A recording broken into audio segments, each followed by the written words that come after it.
संत समान चित, हित अनहित नहीं कोई। अंजलि गत शुभ सुमन जिनी, सम सुगंध कर दोई।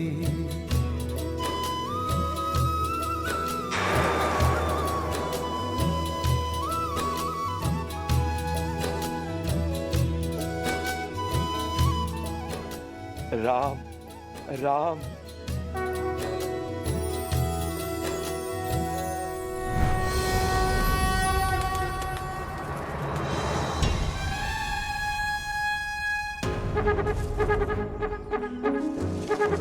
यही सही समय अपनी इच्छा को पूरा करने का। एक बार बस इस सुंदरी को स्पर्श कर लूं, फिर मेरी इच्छा भी पूरी हो जाएगी और किसी को ज्ञात भी नहीं होगा।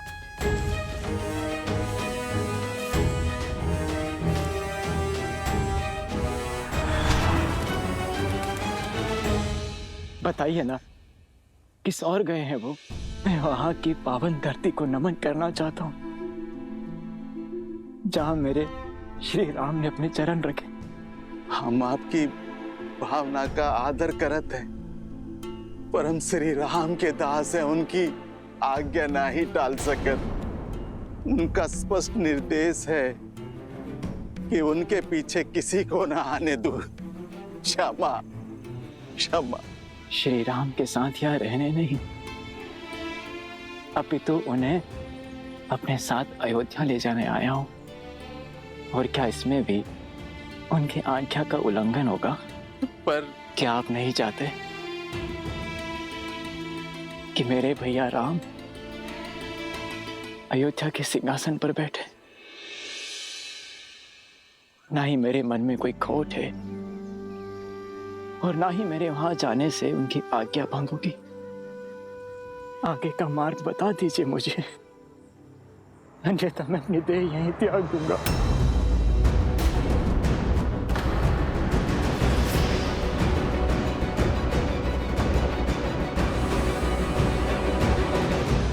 रोकने का बहुत प्रयास किया, किंतु श्री राम अपने वचन के इतने दृढ़ की हमारे गांव में भी पग धरने से मना कर दिए। यहाँ वृक्ष के नीचे विश्राम किए सीता मैया के संग, और वहां लक्ष्मण भैया बिना पल के जब कहे रात्रि भर पहरा देते रहे। अयोध्या के गौरव मेरे राम भैया, सीता भाभी मां को इतने कष्ट भोगने पड़े। बेकार है ऐसे दास पर।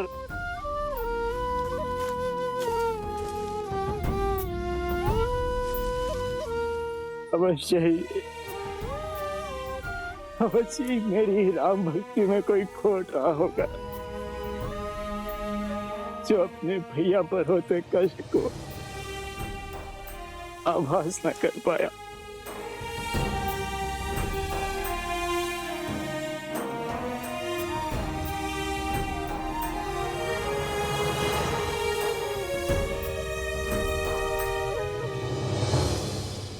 भोर होते ही सन्यासी का वेश धारण कर अपने केसों की जटा बांध वो वन की तरफ चल पड़े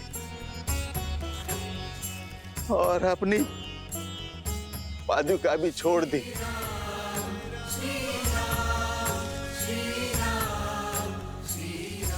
कहा कि एक वनवासी के लिए अब इस पादुका की आवश्यकता नहीं।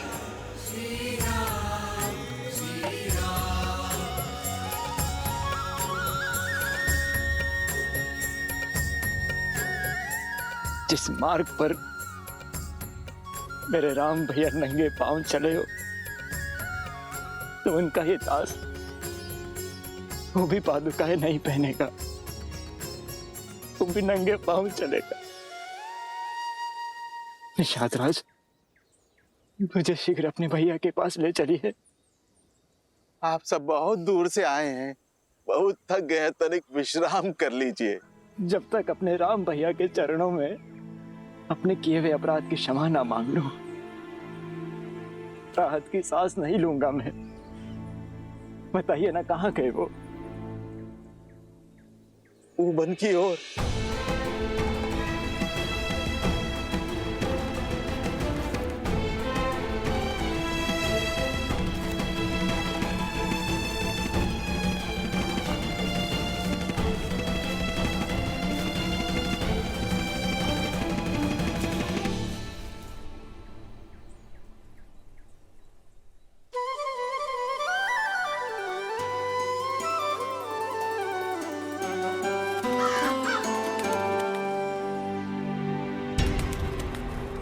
काकभूषणी जी,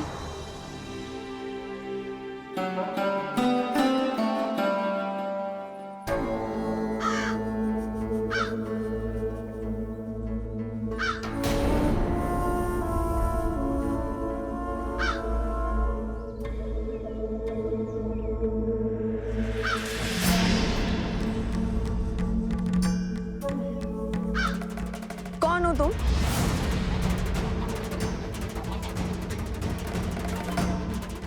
इसी क्षण अपने मूल स्वरूप में आओ, अन्यथा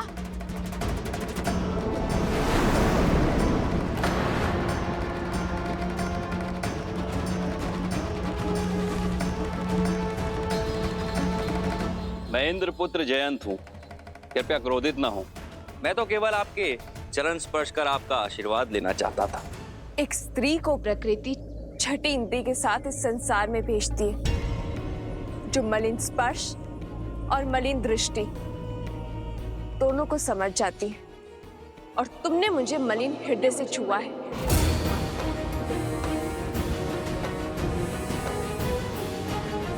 मेरी दृष्टि और भावनाओं पर प्रश्न उठाने का क्या अधिकार है आपको? स्वर साध के बात करो जयंत। क्यों? रूपवती हैं तो क्या किसी पर भी लांछन लगाएंगी? वनवासी होकर इतना साहस, इंद्रपुत्र जयंत को धमका रहे हो। ठीक है, छुआ मैंने तुम्हें मलिन भाव से, क्या कर लोगी? या क्या कर लेगा तुम्हारा ये वनवासी पति?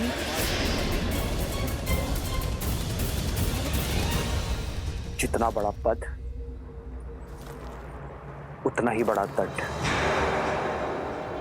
पर मैं तुम्हें एक अवसर देता हूं जयंत, अभी इसी क्षण सीता से क्षमा मांगो। और जो ना मांगू तो? कौन है यहां पर जो मुझे दंडित करेगा?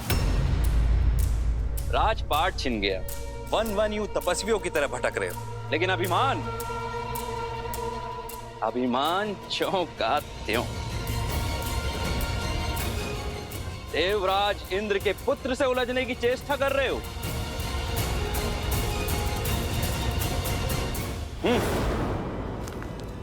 रुक जाओ जयंत।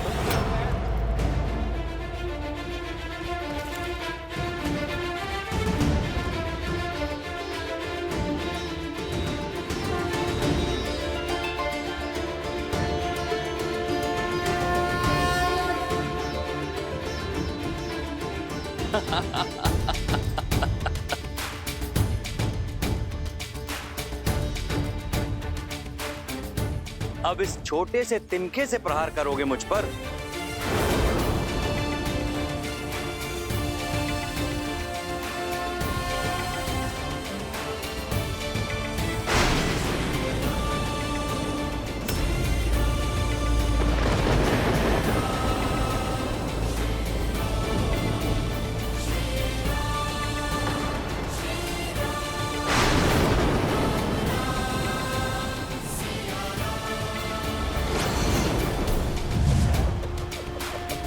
ब्रह्मास्त्र!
श्री राम रक्षा करो श्री राम, भूल हुई, क्षमा कर दो श्री राम।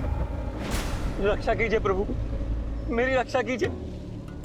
काम ने मेरी बुद्धि भ्रष्ट कर दी थी। माता मेरी रक्षा कीजिए, भविष्य में ऐसी भूल कभी नहीं होगी। मैं पर स्त्री को अपनी माँ का आदर दूंगा। मेरे प्राणों की रक्षा कीजिए। युग चाहे कोई भी हो, समय चाहे जैसा भी हो, एक स्त्री की गरिमा भंग करना सदा ही महापाप की श्रेणी में आता है जयंत। यदि एक निर्धन की लज्जा पर प्रहार करोगे, उसे सताओगे, तो एक तिनका भी ब्रह्मास्त्र बनकर लगेगा तुम्हें। कुछ अपराधों के लिए क्षमा नहीं, सीख देनी पड़ती है। एक स्त्री का शील भंग करने के दंड से तो स्वयं तुम्हारे पिताश्री भी ना बच सके और सहस्त्र घाव लेकर घूम रहे हैं, तो तुम कैसे बचोगे?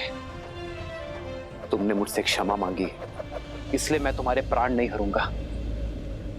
किंतु जिस वासना भरी दृष्टि से तुमने मेरी सीता को देखा है, जिस काम और आतुर विचारों से तुमने उसे छुआ है, उसका दंड तुम्हें अवश्य मिलेगा।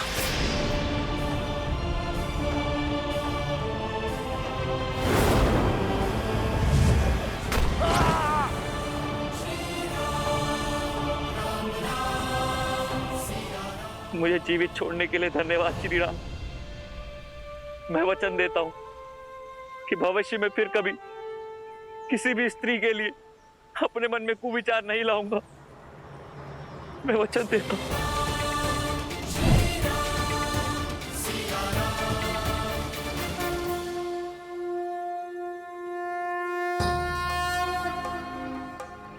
मार्ग दिखाइए ऋषिवर।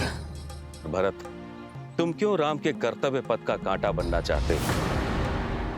राम तो संसार के हैं, उन्हें क्यों अयोध्या तक सीमित करना चाहते हो? ये आप क्या कह रहे हैं ऋषिवर? भैया के लिए कांटा तो मैं बन गया उनके आनंदमय जीवन का। यदि मेरा प्रेम निश्चल है, यदि मेरे भीतर आप सत्य देख रहे हैं, तो मुझे मेरे राम भैया का पता बताइए। उन्हें उनके उचित स्थान अयोध्या में लौट आने का मार्ग बताइए, अन्यथा मेरे जीवन का कोई अर्थ नहीं है। मार्गदर्शन दीजिए। अद्भुत है तुम्हारा समर्पण, तुम्हारा प्रेम, जिसे संसार कालांतर तक स्मरण रखेगा। राम लौटेंगे या नहीं, ये वो निश्चित करेंगे, लेकिन उन तक पहुंचने का मार्ग मैं तुम्हें बता देता हूं।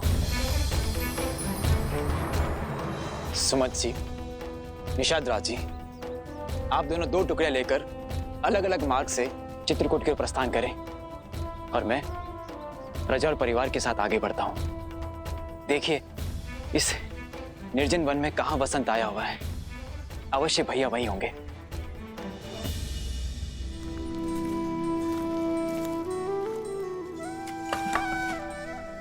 ईंधन के लिए लकड़ियां ले आया हूं माता। अब मेरा विचार है कि इन लकड़ियों को हम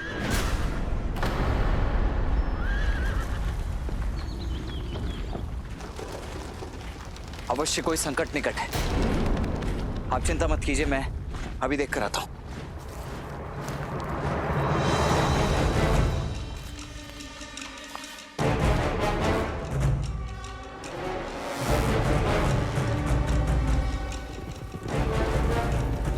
अयोध्या का सैन्य दल। भैया सावधान! शस्त्र उठाइए भैया, इस समय ध्यान करने का नहीं, बाण संधान करने का है। क्या हुआ लक्ष्मण, इतने विचलित क्यों हो तुम? क्योंकि दुस्वप्न सत्य होने जा रहा है भैया, परंतु मैं उसे इस बार सफल होने नहीं दूंगा। बस आपको मेरी सौगंध है, आप मध्य में मत आइएगा।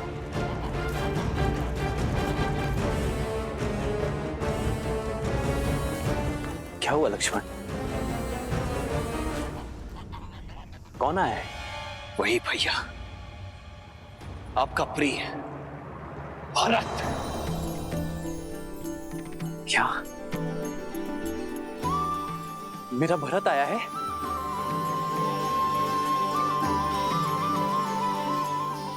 भरत, अवश्य गुहा का हृदय जीत लिया होगा मेरे भरत ने। अब तो बड़े हो जाओ लक्ष्मण। क्या बचपन की भांति अब भी मेरे प्रेम के लिए भरत से लड़ने को सज्ज हो तुम? आपका मन इतना पवित्र क्यों है भैया? देखिए भैया, देखिए, आपका प्रिय भरत अकेले नहीं आ रहा है, अपने साथ संपूर्ण सैन्य दल को लेकर आ रहा है। देखिए भैया, देखिए, आपका प्रिय भरत अकेले नहीं आ रहा है, अपने साथ संपूर्ण सैन्य दल को लेकर आ रहा है। और सेना लेकर कोई भी भ्रातृ प्रेम जताने तो नहीं आता है भैया, आक्रमण करने आता है। आपको निष्कासित करके उसका मन नहीं भरा है भैया, और फिर अयोध्या के मन में अब भी बसे तो आप ही है ना भैया। इस बात को सहन नहीं कर पाएगा, वो नहीं कर पा रहा है। भय है उसे भैया कि कहीं उसका राज्य उससे छिन ना जाए, इसीलिए आप पर आक्रमण करके इस संदेह को सदा सदा के लिए मिटा देना चाहता है। लक्ष्मण, संसार में ऐसा कुछ नहीं जो मेरे भरत के मन को मलिन कर दे। माता कैकेयी के लिए भी तो आपके विचार यही थे ना भैया, परंतु उनका मन तो हो गया मलिन। भूलिए मत भैया, भरत की धमनियों में भी उन्हीं का रक्त दौड़ रहा है। शक्ति और सिंहासन की चाह ने देवराज इंद्र तक को भ्रमित कर दिया था, फिर भरत तो एक साधारण सा मनुष्य ही है ना। यही तो अंतर है इंद्रदेव में और भरत में लक्ष्मण। वो भरत है, कभी भ्रमित नहीं हो सकता। तो मैं भी आपका लक्ष्मण हूं भैया, जिसके जीवन का एकमात्र उद्देश्य आपकी रक्षा करना है और कुछ नहीं। और ये तो मैं करके रहूंगा। लक्ष्मण,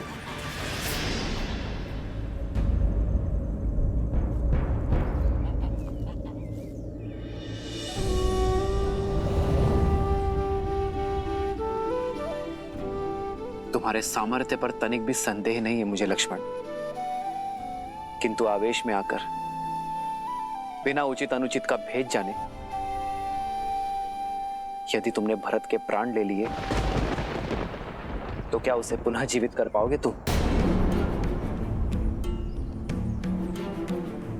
आंखों देखी स्थिति झूठ नहीं होती है भैया। सत्य दृष्टि और श्रवण से परे होता है लक्ष्मण।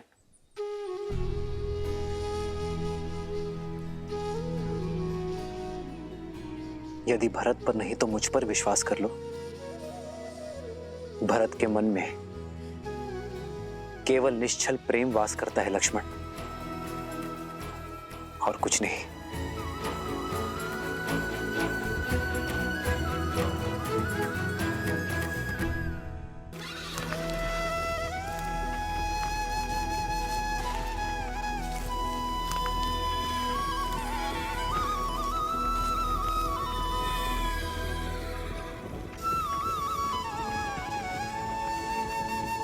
भरत भैया,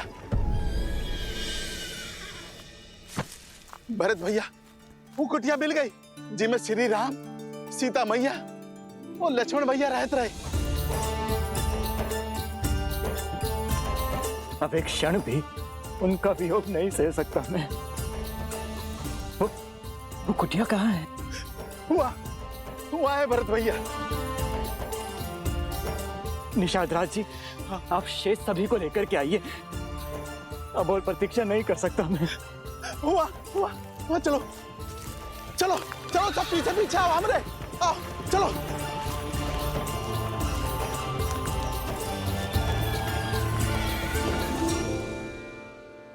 आओ लक्ष्मण भैया। भाभी माँ, आप ही समझाइए ना भैया को। समझने की आवश्यकता तो तुम्हें है लक्ष्मण। आवश्यक तो नहीं ना भैया, कि स्नेह का जो बीज आपके मन में पनप रहा है वही भरत के मन में भी हो। यदि उसका ध्येय युद्ध हुआ तो करने दो। भरत हमारा महाराज है और राजा पर अस्त्र उठाना अधर्म है। तो ये अधर्म करने के लिए भी सज्ज हूं मैं भैया। यदि भरत शत्रु बनकर आया ना, तो आपकी सुरक्षा में उस पर शस्त्र उठाने के लिए तनिक भी संकोच नहीं करूंगा मैं भैया। लक्ष्मण,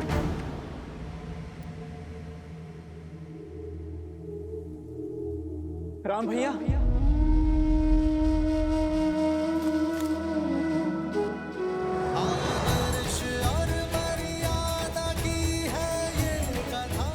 भरत, राम भैया,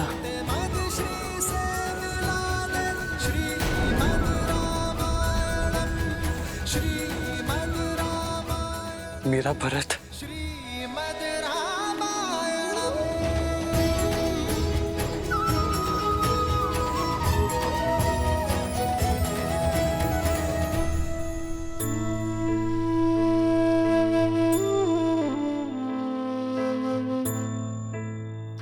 हमारा अयोध्या का महाराजा भरत। आप महाराज मत कहिए भैया।